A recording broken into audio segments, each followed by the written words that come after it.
안녕하십니까. 하나님의 백성, 우리 말씀을 사랑하고 다니엘을 사랑하고 주님의 재림을 기다리며 소망을 가지고 살아가는 우리 모든 성도 여러분, 한 주 동안 정말 수고하셨습니다. 다니엘서를 연구해 오면서 한 장 한 장 살펴볼 때마다 행복하셨죠. 우리 특별히 9장과 11장을 공부할 때는 1시간이 넘는 그 시간 동안 아주 집중해서 들으시느라 고생 많이 하셨습니다. 그러나 이런 말씀 연구가 우리의 심령을 새롭게 하고 정말 새로운 신앙의 영적 차원으로 들어가게 되는 계기가 되었으면 좋겠습니다. 영상을 촬영하기 때문에 여러분들이 두고두고 또 편안하게 여유를 두고 또 나중에 살펴볼 수 있으니까 부지런히 함께 다시 또 확인하고 또 확인하면서 말씀에 대한 이해가 깊어지게 되기를 바랍니다. 미리 말씀드립니다만 제가 매 그 다니엘서 강좌 끝나는 시간마다 제가 우리 학생들에게 강조하는 말이 있습니다.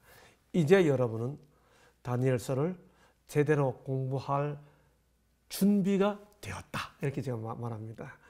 이것으로 다니엘서가 끝났다고 생각하면 정말 오산입니다. 여러분, 앞으로 우리가 살펴봐야 할 내용이 정말 크게 남겨 있습니다. 이제 우리가 이렇게 교과 공부를 한 다음에 다니엘서를 공부할 준비가 되었다. 네, 사실입니다. 자, 다니엘 12장입니다. 드디어 마지막 장에 이르렀습니다. 여러분과 함께 달려온 저도 행복합니다. 자, 다니엘 12장은 다음 같은 내용의 구조를 가지고 있습니다. 이걸 이해하기 위해서 10장, 12장 구조를 다시 한번 생각해 봐야 되겠죠? 10장 1절부터 11장 1절이 마지막 넷째 예언의 서론입니다. 12장 2절부터 12장 4절까지가 본론이고요. 12장 5절부터 13절이 마지막 종언과 전체 결론입니다. 오늘 우리는 12장 4절까지 이어지는 그 큰 전쟁에 관한 예언의 마지막 네 구절을 살펴보고 나머지 다니엘 전체의 결론을 살펴보게 되겠습니다. 이런 이해를 가지고 다니엘 12장을 살펴보면 1절로 4절은 대쟁투의 마지막 국면, 5절로 7절은 거룩한 두 존재의 대화, 8절로 10절은 다니엘과 주님의 문답, 11절로 12절은 예언연대, 그 다음에 13절은 다니엘의 말년에 대한 축복, 이렇게 마무리되겠습니다. 12장은 11장의 연속입니다. 장을 왜 이렇게 구분했을까? 좀 어색합니다. 그럼에도 불구하고 제가 볼 때 이렇게 구분해야 하는 이유가 있습니다. 조금 이따 설명드리죠. 동시에 다니엘서 전체의 결론이죠. 여러분, 다니엘 12장은 1장을 생각하면서 읽어야 합니다. 우리 다니엘 1장에서 북방왕 바벨로니아가 영화로운 땅 예루살렘을 공격하고 하나님의 백성을 포로로 잡아가는 비극적인 역사로 시작되었습니다. 하나님의 주권이 땅에 떨어지고 과연 하나님은 살아계신가? 라고 하는 그런 시대 이야기로 시작이 됩니다. 기억나시죠? 유다 왕 여호야김 3년에 바벨론 왕 느부갓네살이 올라와 예루살렘을 에워쌌더니, 그 다음 그가 하나님의 전기구 얼마를 가지고 무슨 땅이요? 신할 땅. 신할 땅이 뭔데요? 바벨탑이 세워지려고 하다가 무너진 땅. 하나님의 주권이 무너뜨렸던 바로 그 신할 땅으로 11장 2절은 다니엘 1장 2절은 뭐라고 그랬어요? 바벨론 왕이 그 신할 땅에 성전에서 꺼낸 걸 갖다가 신할 땅에 갖다 놓았다. 마치 그 바벨탑을 중단시켰던 하나님의 주권에 도전하는 듯한 모양이 그대로 2절에 나타났었죠. 그랬는데 12장에 와보면 최후의 영적 북방왕의 공격을 예언으로 조명해 주면서 마지막에 누가 일어나요? 미가엘이 이렇게 이야기합니다. 느부갓네살이 12장에서 미가엘이 유다를 침략하여 포로들을 바벨론으로 끌고 갔던 느부갓네살의 이야기에서 종말론적인 바벨론으로부터 하나님의 백성들을 구출하기 위해 미가엘이 일어선다는 이야기가 12장의 마지막 내용입니다. 1절로 4절 읽습니다. 그때 내 민족을 호위하는 큰 군주 미가엘이 일어날 것이요 또 환란이 있으리니 이는 개국 이래로 그때까지 없던 환난일 것이며 그때에 내 백성 중 책에 기록된 모든 자가 구원을 받을 것이라. 땅의 티끌 가운데서 자는 자 중에 많은 사람이 깨어나 영생을 받는 자도 있겠고 수치를 당하여서 영원히 부끄러움을 당할 자도 있을 것이며. 그야말로 마지막 국면입니다. 그리고 난 다음에 정리하죠. 지혜 있는 자는 궁창의 빛과 같이 빛날 것이요 많은 사람을 옳은 대로 돌아오게 한 자는 별과 같이 영원토록 빛나리라. 다니엘아, 마지막 때까지 이 말을 간수하고 이 글을 봉함하라. 많은 사람이 빨리 방래하며 지식이 더하리라. 그때에, 언젠가요? 그때에 11장 45절이죠. 북방왕이 끝에 이르지만 그를 도와줄 자가 아무도 없던 때죠. 여러분 1절을 읽어보면 제가 이 때를 빨갛게 3번 표시해냈죠. 이 12장 1절에 때가 3번 나옵니다. 그때에, 개국이 때로 그때까지, 그때 내 백성 중, 때가 3번 나오지 않습니까? 맨 처음 때는 은혜의 시기가 끝나기 바로 직전입니다. 그렇죠? 바벨론 북방왕에 아무도 도와주지 않는 때입니다. 환란이 있던, 두 번째는 환란이 있던 때입니다. 세 번째는 그때의 재림의 순간입니다. 그때에 무슨 일이 있나요? 내 큰 군주 미가엘이 일어날 것이요 그랬죠. 여러분 다니엘서를 지금까지 살펴보세요. 1장부터 12장에 이르기까지 매 장의 1절이 뭘로 시작하는가 한번 살펴보십시오. 1장부터 4장까지는 매 장의 1장이 다 느부갓네살이로 시작합니다. 5장은 벨사살로 시작하고요. 6장은 다리오로 시작하고요. 7장은 벨사살로 시작하고 8장도 벨사살, 9장은 다리오, 10장은 바사왕 고레스, 11장 메대 사람 다리오. 그러니까 1장부터 11장의 매 장이 뭘로 시작해요? 왕으로 시작합니다. 그러니 비록 이 전쟁 예언이 11장 2절에서 시작해서 12장 4절로 끝나지만은 매 장이 왕으로 시작했으니까 마지막 장은 무슨 왕으로 시작해야 돼요? 미가엘로 시작해야 되는 겁니다. 그러니 그 끊는 것이 어색하지만 마지막 장을 큰 군주 미가엘로 끊었습니다. 새로운 장이 시작하는 거기. 인간 왕들이 시작하는 장으로 끝나다가 마지막 장을, 이건 처음부터 이렇게 장이 갈라져 있던 건 아니에요. 근데 마지막 장을 큰 군주가 일어섰다는 말로 시작하는 이 마지막 장 표현은 제가 볼 때 아주 의미 있게 장을 구분한 것 같습니다. 자, 그런데 여기 시작하면서 이 군주를 큰 군주 미가엘로 소개하지요. 여러분 다니엘서에서 지금까지 쭉 소개된 메시아를 한번 찾아보십시다. 3장 25절에서 신들의 아들과 같은 이로 묘사됐습니다. 7장 13절에서 인자 같은 이로 묘사됐죠. 8장 11절에서 군대의 주제, 8장 25절에서 만왕의 왕, 9장 25절에서 기름 부음을 받은 자 곧 왕, 10장 5절에서 세마포 옷을 입은 한 사람, 10장 13절에서 가장 높은 군주 중 하나인 미가엘, 10장 21절에서 너희의 군주 미가엘, 12장 1절에서 내 민족을 호위하는 큰 군주. 그러니까 10장 13절, 10장 21절, 12장 1절에서 대쟁투를 전개하는 군주로서는 다 누가 소개되고 있어요? 미가엘이 소개되고 있는 거예요.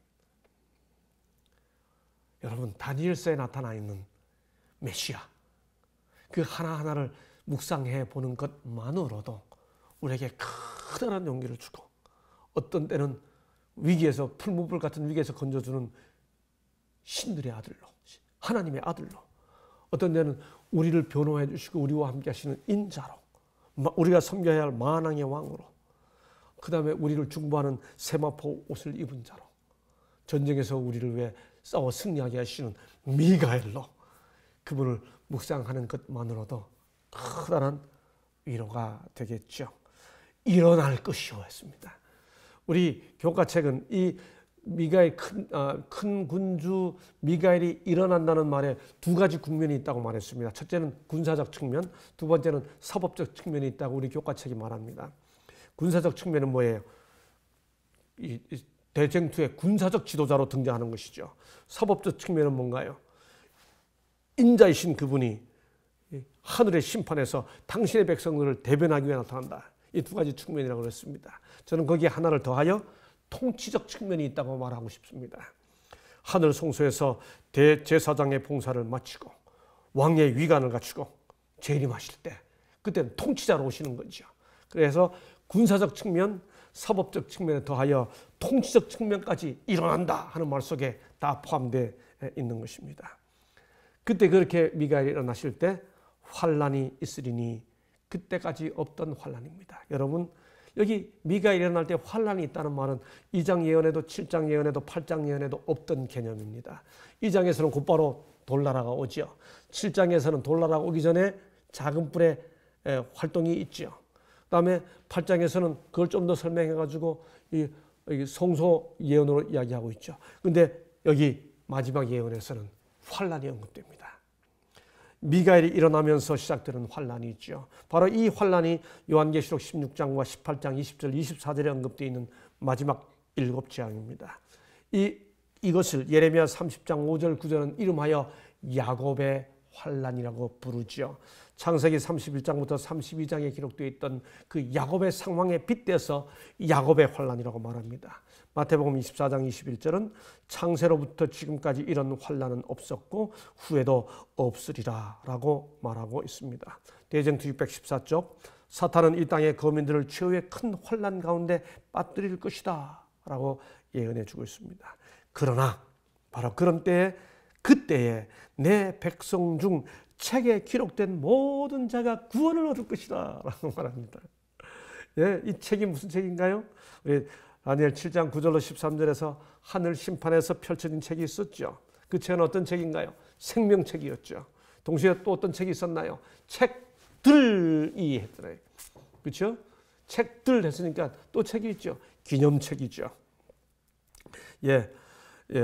이 책들은 다 어떤 기능을 하나요? 우리가 하나님께 속해 있다는 사실, 환란 때에 보호를 받을 권리가 있다는 사실을 온 우주 앞에 제시하는 일종의 사법적 근거로 작용하고 있음을 나타내 줍니다. 책들에 기록된 자가 다 구원을 얻습니다. 거듭 말씀드리지만 하나님의 심판은, 하나님의 기록은 구원받을 만한 행위가 있다는 사실을 찾아내는 심판이 아니고요. 예수 그리스도께서 우리를 구원해 주신다는 사실을 받아들인 사실을 확증해 주는 것이 심판입니다. 하나님의 심판은 행실을 조사하여 이 사람은 구원받을 만하고 이 사람은 구원받지 못한다라고 하는 것을 확인해 주는 것이 아닙니다. 예수 그리스도 안에 있다는 사실을 확증시켜 주는 것이 하나님의 심판인 거죠. 하나님의 심판을 통해 우리는 아무도 자기의 의로 구원받지 못한다는 사실이 확인되고 예수의 십자가 공로로 구원받는다는 사실이 확증됩니다. 땅의 티끌 가운데서 자는 자 중에 많이 일어나 영생을 받는 자도 있겠고, 여러분 기억하십시오. 이 구절을 가리켜 신학자들은 구약에 나타난 가장 명시적인 부활 약속 구절이다라고 말합니다. 실제로 구약에는 부활에 대한 언급이 조금 흐릿합니다. 흐릿하다기보다는 희미한 듯 싶습니다. 신약에 비해.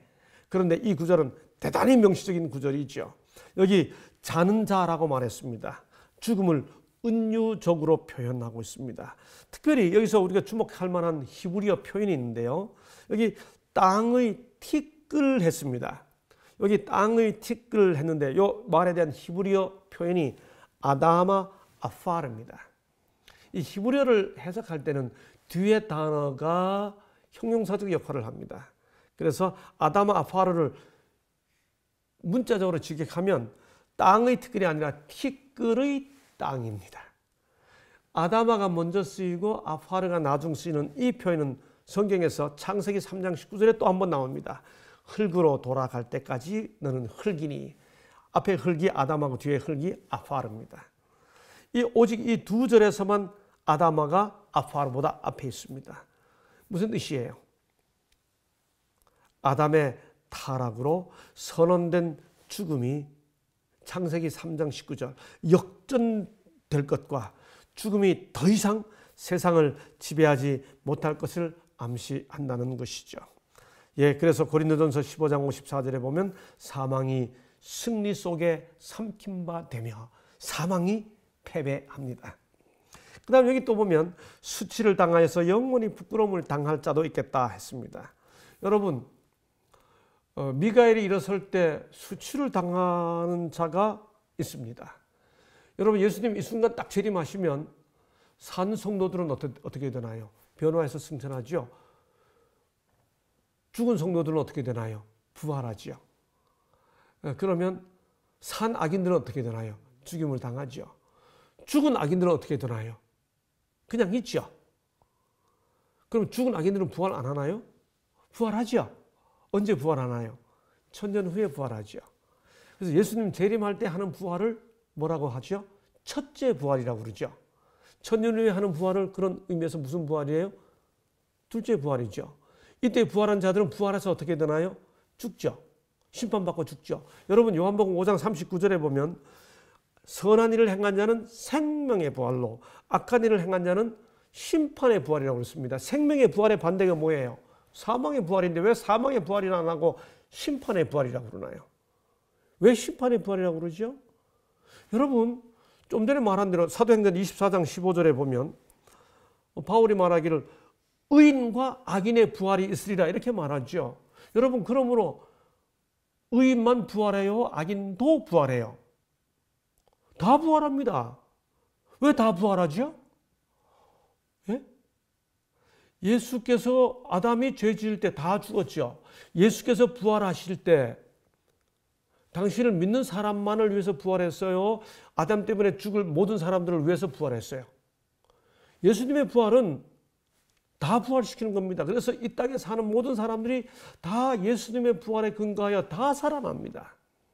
그러면 둘째 부활, 그 악인의 부활은 예수님의 부활에 근거해서 부활하는 거예요. 그런데 그들은 왜 죽습니까? 아담 때문에 죽는 거 아니죠? 또 죽죠. 왜 죽어요? 그때는 아담 때문에 죽는 게 아니라 자기가 예수님께서 다시 살려놓았음에도 불구하고 예수님을 거절한 것 때문에 자기 죄 때문에 또다시 죽는 거죠. 그때 예수님을 거절했다는 사실이 확인되죠. 그런 의미에서 심판의 부활인 거죠. 그러므로 악인들은 여러분, 그래서 우리가 부활의 약속이 있다 이렇게 했는데 그 부활은 다 하는 거예요. 그러니까 부활 때 만납시다. 그러니까 언제 부활하느냐가 중요한 겁니다. 주님 오실 때 부활해서 그때 만나야지 나중에 부활해서 만나면 안 돼요. 그러니까 생명의 부활로 만납시다 이렇게 말해야 맞는 말입니다. 그렇죠? 그러므로 악인들의 부활은, 부활해서 수치를 당할 사람은 천년 후에 있을 일인데 이때 미가엘이 일어나는데 부활해서 수치를 당하여 부끄러움을 당할 자들이 있는 겁니다. 이게 뭐예요? 이름하여 우리를 재림교회는 전통적으로 이 부활을 특별 부활이라고 부릅니다. 예, 가야바에게 말했죠. 내가 너희에게 이르노니 이후에 인자가 권능의 우편에 앉은 것과 하늘 구름을 타고 오는 것을 너희가 보리라. 죽은 가야바가 어떻게 재림의 장면을 봅니까? 아주 특별하게 어떤 사람들이 언급되는 거죠. 바로 이 다니엘 12장에 언급되고 있는 이 부활이 바로 그런 사람들인 것이죠. 3절은 이렇게 말합니다. 이게 지금까지가 이제 대쟁투의 마지막 국면이었고요. 그 대쟁투를 마무리하면서 이제 이렇게 기별을 줍니다. 지혜 있는 자는 궁창의 빛과 같이 빛날 것이요 많은 사람을 옳은 대로 돌아오게 한 자는 별과 같이 영원토록 빛나리라. 이걸 그냥 읽으면 이 구절의 의미가 잘 안 나타납니다. 근데 제가 이렇게 정리해 놨습니다. 히브리 성경의 가장 뚜렷한 특징이 대꾸법이라고 그랬죠. 패럴렐리즘. 그래서 지혜 있는 자는 많은 사람을 옳은 대로 돌아오게 하는 자와 통하고 궁창의 빛과 같이 빛날 것이요는 별과 같이 영원토록 빛나리라와 통하지요. 그래서 이 말이 이 말이고 이 말이 이 말입니다. 그러므로 이 구절에 의하면 지혜 있는 자는 정보가 많은 자가 아니에요. 이 다니엘 12장 3절이 정의하는 지혜 있는 자는 어떤 사람입니까? 많은 사람을 옳은 대로 돌아오게 하는 자입니다. 옳은 자가 누구입니까? 옳은 데가 어디입니까? 옳은 데가 너 그렇게 하지 말고 똑바로 살아. 뭐 도덕 가르치는 게 옳은 데입니까? 뭐 그런 의미도 있을 수 있겠죠. 그러나 성경이 말하는 옳은 데는 예수 그리스도, 우리의 구주이신 이때 등장하는 누가 일어날 것이요? 미가엘이 일어날 것이요. 미가엘에게로 돌아오게 하는 자입니다. 많은 사람을 미가엘에게로 돌아오게 하는 자, 그 자가 지혜로운 자입니다. 여러분 이렇게 살아도 저렇게 살아도 다 새끼 밥 먹고 자기 일 하며 살아요. 30년 살고 40년 살고 50년 살았는데 돌아보니 뭐 열심히 산 것 같은데 내가 예수께로 인도한 사람이 없다. 허전합니다. 우리 다 한평생 사는데 많은 사람을 옳은 대로 주님께로 우리의 메시아이신 우리의 주님이신 우리의 군대 장관이신 주님께로 인도한 게 없어요. 지혜로운 자가 누구예요? 많은 사람을 옳은 대로 돌아오게 하는 자. 마태복음 13장 43절에 그때 의인들은 자기 아버지 나라에서 해와 같이 빛나리라. 해와 같이 빛나리라. 이게 약속입니다. 그리고 당부합니다. 다니엘아 마지막 때까지 이 말을 간수하고 이 글을 봉함하라. 여러분 이 똑같은 말이 9절에 한 번 더 나옵니다. 4절에 나오고 9절에 나오거든요. 이 천사가 다니엘에게 봉함하라는 말하고 9절에서 또 봉함하는데 그 사이 5절과 8절에는 다니엘의 말이 나옵니다. 이렇게 어떤 똑같은 말이 양쪽에 나와서 봉투처럼 이렇게 딱 앞뒤를 이렇게 묶어 매주는 것을 봉투 구조라고 합니다. 신학적 전문 용어로 인클루지오라고 합니다. 그래서 4절은 메시아가 말하고 5절, 8절은 다니엘이 말하고 9절에서 또다시 메시아가 말하죠. 이때 봉함하라 합니다. 그럼 뭘 봉함하라 그랬을까요? 다니엘서 전체를 봉함하라고 그럴까요? 아니면 일부를 봉함하라고 그랬을까요? 이 일을 간수하고 이 글을 봉함하라 했던 그 간수하고 봉함해야 하는 내용이 뭔가요? 여러분 다니엘서 전체 일수가 없습니다. 다니엘서에 많은 내용이 주어졌어요. 그렇죠? 이미 다 설명되었습니다. 천사가 와서 직접 설명해 줬어요. 7장에서도 8장에서도. 근데 다니엘이 깨닫지 못한 게 있었습니다. 그게 뭐예요? 2300주야 못 깨달았습니다. 마지막 때까지 간수하고 봉함하라고 그랬잖아요. 그러니까 마지막 때가 돼야 간수하고 열릴 부분이 있는 겁니다. 그게 뭐였죠? 8장에서 2300주야. 그렇죠? 여러분 그리고 그게 9장에서 기산점은 주어졌었죠. 그런데 이게 계속 잘 못 깨달은 겁니다. 그 못 깨달았다는 사실이 조금 이따 확인됩니다. 마지막 봉함하라 그럽니다. 마지막 때까지 다니엘 7, 8, 다니엘서의 마지막 예언이면 그 마지막 때는 언제였나요? 한 때, 두 때, 반 때가 끝난 이후죠. 그래서 소위 한 때, 두 때, 반 때가 끝난 이후 때 가서야 다니엘서의 나머지 예언이 드디어 열리는 겁니다. 간수하고 봉함하라.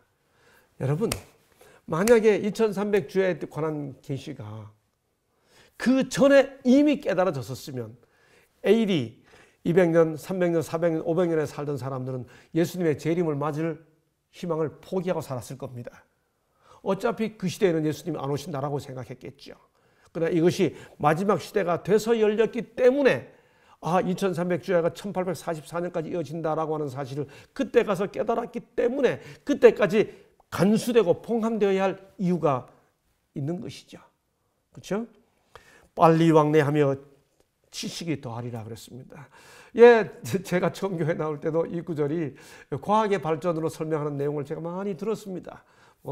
비행기가 다니고 이렇게 설명했잖아요. 심지어 제가 처음 교회 나올 때 고등학교 시절에 예수님이 재림하실 때 각인의 눈이 그를 보겠다 했는데 제가 어떤 일반 개신교 목사님이 진행하시는 그 부흥에 참석했더니 그 70년대 76년, 75년, 6년 그때 그분이 그런 말을 했습니다. 그때 온 동네 다 찾아봐야 흑백 텔레비 한 대 있던 시절에 예수님 재림할 때쯤 되면 모든 사람들이 다 휴대용 텔레비를 갖고 다닐 겁니다. 그리고 재림은 우주적인 사건이기 때문에 곧 중계가 될 것이고 중계가 되면 모든 사람들이 휴대용 텔레비를 꺼내서 그걸 볼 겁니다. 그분이 그때 그렇게 예언해가지고 우리가 다 웃었습니다. 근데 지금 그 예언 이루어졌습니까?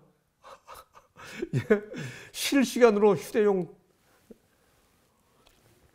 핸드폰으로 다 보겠죠. 여러분 그런데 각인의 눈이 그를 본다는 게 휴대폰으로 봐서 보겠어요? 하늘이 떠나가고 빛의 작용을 창조주가 정리하면 뭐 시차와 상관없이 다 볼 수 있는 거지요. 이게 빨리 왕래하며 지식이 더하리라가 과학의 발전을 예언한 건가요? 뭐 그렇게 볼 수도 있을 거예요. 그러나 여기 빨리 왕래한다는 말은 앞뒤로 막 뛰어다닌다는 그 표현은 무슨 말인가 하면 빨리 다녀서 지식은 일반 지식이 아니고요. 다니엘서에 대한 이해가 더 깊어진다는 본문의 의미입니다. 그래서 공동 번역은 뭐라고 번역했는가 하면요. 많은 사람들이 읽고 깨쳐 잘 알게 되는 날이 올 것이다. 그러나 갈팡질팡하는 사람도 많을 것이다. 이 공동 번역입니다. 또 우리말 성경은 뭐라고 번역했나? 많은 사람이 이 참된 말씀을 찾아서 이리저리로 빨리 왔다 갔다 할 것이다. 이렇게 번역했습니다. 그 다음 쉬운 말 성경은 마지막 때가 다가올수록 많은 사람들이 이 예언의 성취에 주목하면서 그것에 관한 지식을 얻으려고 이리저리 움직이며 열심히 노력할 것이다. 뭐 비행기 타고 빨리 왔다 갔다 한다. 그런 의미에 관한 예언이 아니고 마지막 때가 되면 열심히 말씀을 연구해서 지식이 더해질 것이다 라고 하는 것이죠. 실제로 대쟁투 356쪽은 이렇게 말합니다. 1798년 이후로 다니엘서가 개봉되고 예언의 지식은 증가되었으며 많은 사람이 심판이 가까웠다는 엄숙한 기별을 전하기 시작했다. 요한복음 14장 29절 이제 이 일이 일어나기 전에 너희에게 말한 것은 일이 일어날 때에 너희로 믿게 하려 함이라. 이 말씀대로 우리는 일이 일어나기 전에 다니엘서를 우리 손으로 받았습니다. 일이 일어날 때에 우리는 믿어야죠. 사탄은 많은 사람으로 하여금 다니엘과 계시자 요한의 기록 중 예언된 부분은 이해할 수 없는 것이라고 믿도록 인도했다. 그러나 이 예언들은 연구하면 특별한 복이 있으리라는 약속은 분명했다. 말세에 개봉해야 할 다니엘의 계시에 대하여 지혜 있는 자는 깨달으리라고 말했다. 선지자왕 547종. 이렇게 마지막 예언이 마친 다음에 5절로 7절에서 거룩한 두 존재의 대화를 다니엘이 듣습니다. 나 다니엘이 본즉 다른 두 사람이 있어 하나는 강 이쪽 언덕에 섰고 하나는 강 저쪽 언덕에 섰더니 그 중에 하나가 세마포 옷을 입은 자 곧 강물 위쪽에 있는 자에게 이르되 세마포 옷을 입은 자 메시아시죠. 이 놀라운 일의 끝이 어느 때까지냐? 주님이시니까 어느 때까지입니까? 이렇게 번역하면 더 낫겠죠. 하더라. 내가 들은즉 그 세마포 옷을 입고 강물 위쪽에 있는 자가 자기의 손을 들어 하늘을 향하여 영원히 살아계시는 이를 가리켜 맹세하여 가로되 반드시 한때 두때 반때를 지나서 성도의 권세가 다 깨지기까지이니 그렇게 되면 이 모든 일이 다 끝나리라. 와, 우리는 다니엘서의 이 결론에서 메시아가 다니엘에게 수많은 예언을 주면서도 한때, 두때, 반때라는 그 시간과 관련된 예언에 깊은 관심과 의지가 있음을 다시 확인하게 되는 것이죠. 다니엘도 거기에 이 신령한 두 존재도 거기에 관심이 있었던 것이고요. 예, 12장 5절로 13절은 8장 13절과 14절과 병행됩니다. 물었죠. 이 놀라운 일의 끝이 어느 때까지니까? 8장에서 어느 때까지 이를꼬 하며 마지막에 이 환상은 정한 때 끝에 관한 것이니라 그렇게 말했었죠. 그렇죠? 8장에서 예. 그리고 10장에서 그가 환상을 볼 때 세마포 옷을 입은 자를 봤었죠. 그런데 지금 여기에서 또 뭐라고 말하나요? 놀라운 일이 어느 때까지 이르냐 하니 한때 두때 반때가 지나서라고 답하지 않습니까?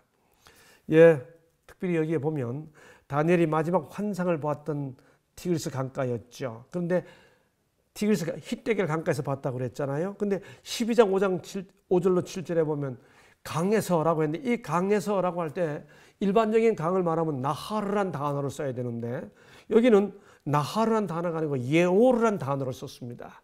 이 예오르란 단어는 이집트에서 가져온 단어로서 나일강을 가리킵니다. 왜 여기 나일강이 여기 언급됐냐 하는 거죠. 와, 굉장히 의미가 있습니다. 제가 11장 그 남방왕 북방왕이 마지막 때의 남방왕 북방왕 얘기할 때 이미 읽어드렸던 예레미야 16장 14절 15절입니다. 성경은 이중 탈출을 이야기합니다. 여호와의 말씀이라 그러나 보라, 날이 이르리니 다시는 이스라엘 자손을 애굽 땅에서 인도하여 내신 여호와께서 살아계심을 두고 맹세하지 아니하고 이스라엘 자손을 북방 땅과 그 쫓겨났던 모든 나라에서 인도하여 내신 여호와께서 살아계심을 두고 맹세하리라. 다시 말해 하나님은 무신세계, 하나님을 전혀 인정하지 않은 무신세계에서도 끄집어내지만은 나와서 혼잡된 바벨론 세력에서도 당신의 백성들을 불러내신다는 거죠. 이 마지막 예언을 이야기하면서 예올, 나일 강가에서 이 언급했다는 이 표현은 의미가 심장합니다. 물었죠? 어느 때까지냐? 한때, 두때, 반때입니다. 다니엘서 7, 8장의 환상을 다시 한번 구체화하면서 설명하고 있는 장면을 보게 되는 것이죠. 한때, 두때, 반때는 어떤 시간인가요? 성도의 권세가 다 깨어지는 핍박의 시간입니다. 또 요한계시록에 보면 참 교회가 광야에서 보호를 받는 독수리의 두 날개를 힘입어서 보호받는 시간이죠. 그 기간의 끝은 소위 마지막 때가 되는 기준점입니다. 자, 그런데 어떤 분들이 질문합니다. 왜 한때, 두때, 반때를 그냥 3년 반이라고 표현하면 되지 왜 한때, 두때, 반때 이렇게 나누어서 표현했느냐라는 질문을 합니다.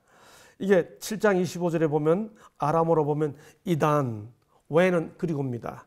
이단인, 우도 그리고입니다. 플라그. 다니엘 12장 7절에 히브리어를 읽으면 모에드, 모에딤과 헤치 이렇게 되어 있습니다. 요한은 또 그리고 엔드입니다. 계시록 12장 13절은 헬라어로 되어 있습니다. 카이로스, 카이루스, 헤미시 이렇게 되어 있습니다. 자, 이렇게 표현되어 있는 것을 보면 다 뭔가 하면 처음에 한때는 그냥 단수예요. 두 번째 두 때는 복수입니다. 그리고 셋째는 반년, 년이라는 단어가 없이 그냥 반 이렇게 되어 있습니다. 아람어의 플라그나 히브리어의 헤치나 헬라어의 헤미시나 다 그냥 반이란 뜻입니다. 왜 이걸 이렇게 표현했을까? 그런 질문 얼마든지 하실 수 있죠. 이것에 대한 대답은 어떤 레퍼런스도 말하고 있지 않은 순전히 저 개인의 생각입니다.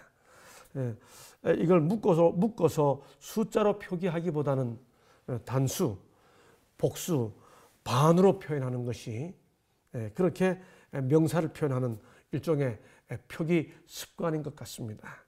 그걸 넘어서 여기 때와 관련해서 단수, 복수, 반 이렇게 해서 그 때가 뭐 단수 때든 복수 때든 반이든 뭐 다 망라된 시간. 그러니까 성경에서 한때, 두때, 반때는 하나님의 주권적 개념에서 당신의 구원을 이루어가는 부분에서 너무나 중요한 지표가 되는 그런 시간 단위. 그걸 그냥 3년 반 이렇게 말하지 않고 한때, 단수 한때, 때, 들, 복수, 반, 뭐 시간 딱 하나님의 모에드, 예, 모에드, 하나님의 기한, 정해진 기한, 뭐 그런 걸 다 나타내주는 표현 방식이 아닐까. 의도적으로 이렇게 성경이 표현하고 있는가. 성경 본문이 그렇게 표현하고 있으니까요. 예, 제 생각입니다. 어떻게 생각하시나요? 자, 이 말을 듣고 다니엘이 주님께 묻습니다. 내가 듣고도 깨닫지 못한지라. 다니엘은 끝까지 못 깨달았습니다. 내 주여, 이 모든 일의 결국이 어떻게 되겠습니까? 다니엘의 관심은 시간 길이뿐만이 아니에요. 다니엘의 모든 관심은 어디에 있습니까? 하나님의 백성이 어떻게 되나? 성소가 어떻게 되나? 결국이 어떻게 되나? 그래서 어떻게 되는 겁니까? 이게 다니엘의 관심입니다.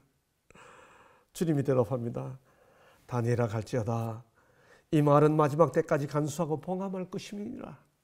많은 사람이 연난을 받아 스스로 정결하게 하며 희게 할 것이나 악한 사람은 악을 행하리니 악한 자는 아무것도 깨닫지 못하되 오직 지혜 있는 자는 깨달으리라. 어떻게 될 겁니까? 다니엘은 왜 이런 질문을 했으며 주님은 왜 이런 대답을 했을까요? 예, 10장 1절에 깨달았다 그랬죠. 10장 14절에 깨닫게 하러 왔다 그랬죠.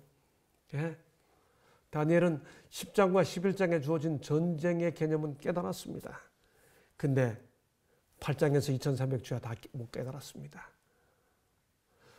마지막 부분에서 다시 그 부분이 환기됐죠. 언제까지입니까? 8장입니다. 다니엘은 아직도 그걸 못 깨달았습니다. 하나님의 백성과 성소가 부당하게 당하는 그 참변의 역사가 도대체 어떻게 되는 겁니까? 성전이 회복되고 하나님의 백성들이 구원하기를 바라는 그 소망에, 가득 찬 그 소망에, 이런 시간의 예언을 다니엘은 이해할 수가 없었습니다. 그거 어떻게 되는 겁니까? 그걸 정말 알고 싶었던 거죠. 갈지어다 간수하고 봉함하라. 아까 말했던 그 4절과 이 9절이 이 봉투 구조, 인클루지오를 지어를 이루고 있습니다. 그리고 말합니다. 악한 사람은 악을 행하리니. 요한계시록 22장 11절을 그대로 반영해주고 있죠. 여러분, 여기 10절은 참 의미가 깊습니다. 악한 자는 아무것도 깨닫지 못하나요? 지혜 있는 자는 깨달으리라. 다니엘서가 마지막 예언하고 있는 지혜 있는 자는, 마지막 설명해 주는 지혜 있는 자는 깨닫는 자입니다. 뭘 깨달아요? 깨달아서 뭐합니까? 연단을 받고 정결하게, 스스로 정결하게 하며 희게 합니다. 그런데 악한 사람은 악을 행합니다. 뭐가 지혜 있는 거예요? 뭐가 깨닫는 거예요? 자, 그리고 말합니다. 매일 드리는 제사를 폐하며 멸망하게 할 가증한 것을 세울 때부터 1290일을 지낼 것이요 기다려서 1335일까지 이르는 그 사람은 복이 있으리라. 와우! 예언이 끝나는 이 마지막 국면에 갑자기 1290일과 1335일이 언급되었습니다. 이게 무슨 뜻일까요? 매일 드리는 제사를 폐하며 멸망하게 할 가증한 것을 세울 때부터 매일 드리는 제사, 매일 드리는 제사가 뭔가요? 타미드라 그랬죠. 다니엘 8장에서 그리스도의 소위 봉사사역이었죠. 이제는 있는 그대로 말씀을 드리면, 다니엘서의 모든 내용을 다 포함한다면 주님께서 우리를 위해 하시는 주님의 중보사역이죠. 그 타미들을 폐하며 멸망하게 할 가증한 것을 세웁니다.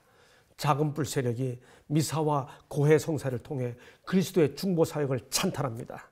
사제가 감히 죄를 사하는 사제권을 행사합니다. 매일 드리는 제사를 폐하는 거지요. 예, 그리스도의 하늘 대제사장의 기능을 퇴색시킵니다.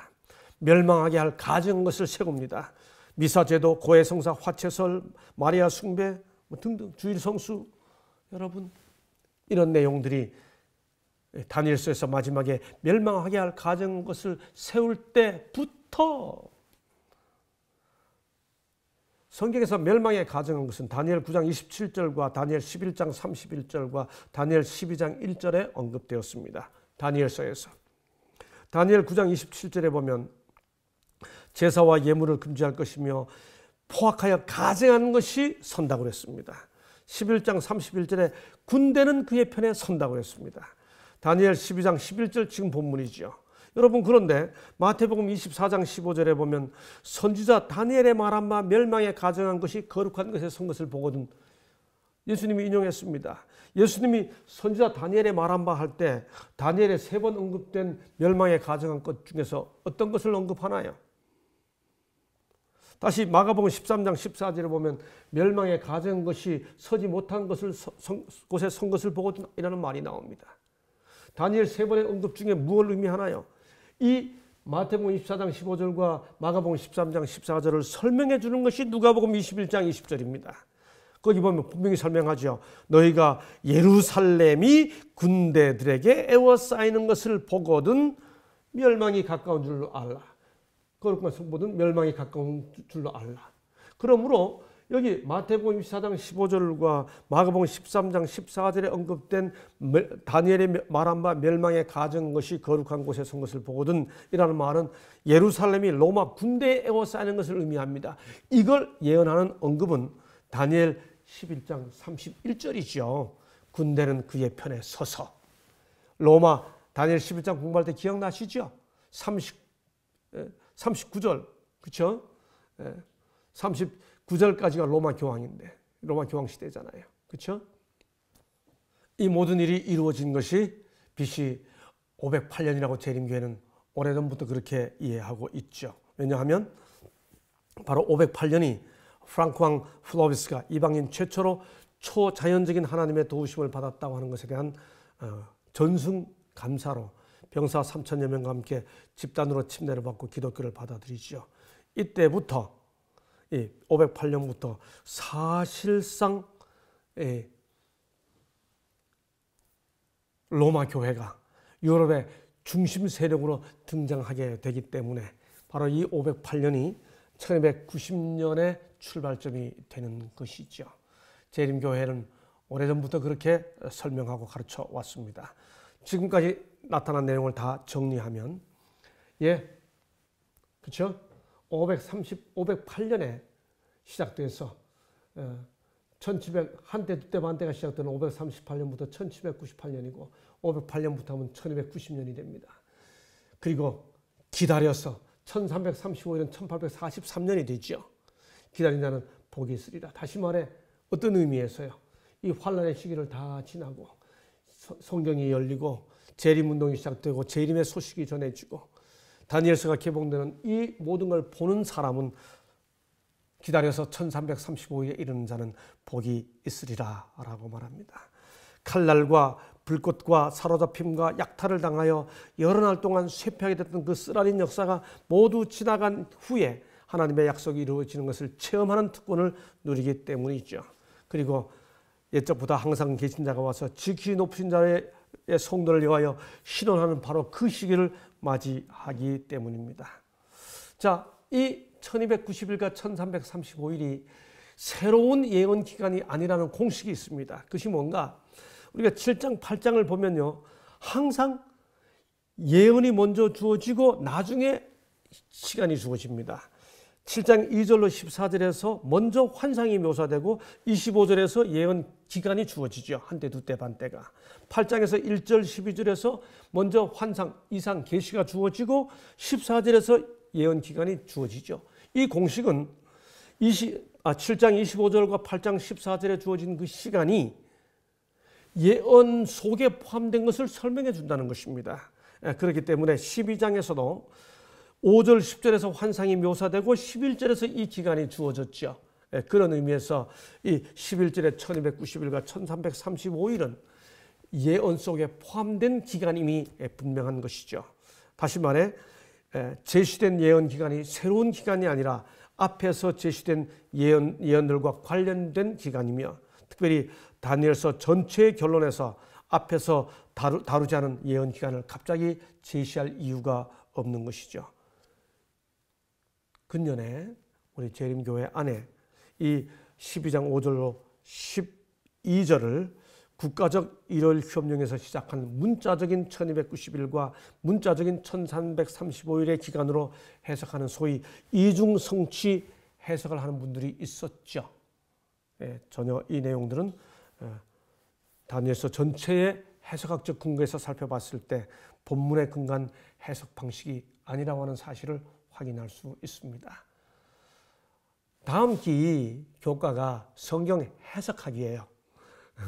제가 우리 대학에서 지금 다니엘서를 가르친 것만큼 그 같은 세월 동안 성경 해석학을 강의해 왔습니다. 여러분, 성경 해석을 잘 해야 합니다. 그런 의미에서 성경 해석학 정말 제대로 공부해야 합니다.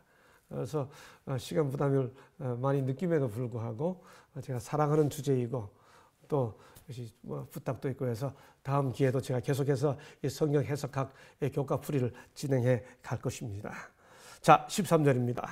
너는 가서 마지막을 기다리라.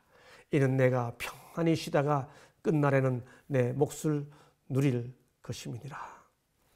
기다리라. 자신이 받았지만 다 깨닫지 못한 하나님의 백성과 성소의 운명에 대해 다니엘은 기다려야 합니다.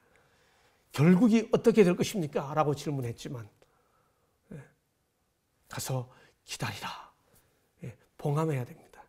그리고 때가 되면 열릴 것입니다. 마지막에 내가 평안히 쉬다가 끝날에는 내 몫을 누릴 것입니다. 여러분, 이 말이 무슨 뜻인가요? 잘 살다가 편안하게 노후를 보낼 거야, 그런 뜻일까요? 평안히 쉬다가 어디 가서 어떻게 쉬는 겁니까? 이사야 57장 1절 2절 의인이 죽을지라도 마음에 두는 자가 없고 진실한 이들이 거두어감을 당할지라도 깨닫는 자가 없도다. 의인들은 악한 자들 앞에서 불리어 가도다. 그들은 평안에 들어갔나니, 죽어서 평안에 들어갔나니 바른 길로 가는 자들은 그들의 침상에서 편히 쉬리라. 평안히 쉬다가 다니엘이 죽고 난 이후에라도 쉬는 거라는 거죠. 평안에 들어갔나니, 의인은 죽은 것이 평안에 들어가는 겁니다. 끝날에는 내 몫을 누릴 것임이니라. 어디서 어떻게 누립니까? 죽기 전에 노후를 충분히 보상받을 것이다. 이사야 26장 19절 20절 주의 죽은 자들은 살아나고 그들의 시체들은 일어나리이다. 티끌에 누운 자들아 너희는 깨어 노래하라. 주의 이슬은 빛난 이슬이니 땅이 죽은 자들을 내어놓으리로다. 내 백성아 갈지어다. 내 밀실에 들어가서 내 문을 닫고 분노가 지나기까지 잠깐 숨을 지어다. 내가 평안히 쉬다가 끝날에는 내 몫을 누릴 것임이라. 이게 노후에 평안히 지낼 것이다 라고 하는 말씀이라기보다 비록 죽게 된다 하더라도 평안히 쉬다가 마침내 티끌에서 일어나서 하나님이 주시는 몫을 누리게 될 것이다 라고 하는 약속과 허락으로 읽혀집니다. 이제 다니엘서 공부를 마무리하면서 저는 하룻밤을 거의 꼬박 세워서 다니엘의 일생이라는 시를 지어 보았습니다. 이 시를 읽으면서 다니엘 공부를 마치도록 하겠습니다. 18세 홍안에 정든 고향 가족 떠나 만리 타국 포로 신세 하나님도 무심타. 그런데 이게 웬일 국비 장학 특별 혜택. 그러나 뜻 정하고 여호와만 바라본다. 단단한 결심으로 영성지성 갈고 닦아 민첩한 실력으로 무리 중에 우뚝 선다. 왕의 의문 풀어주니 칭송이 자자하네. 그래도 허한 가슴 언제 가나 내 고향.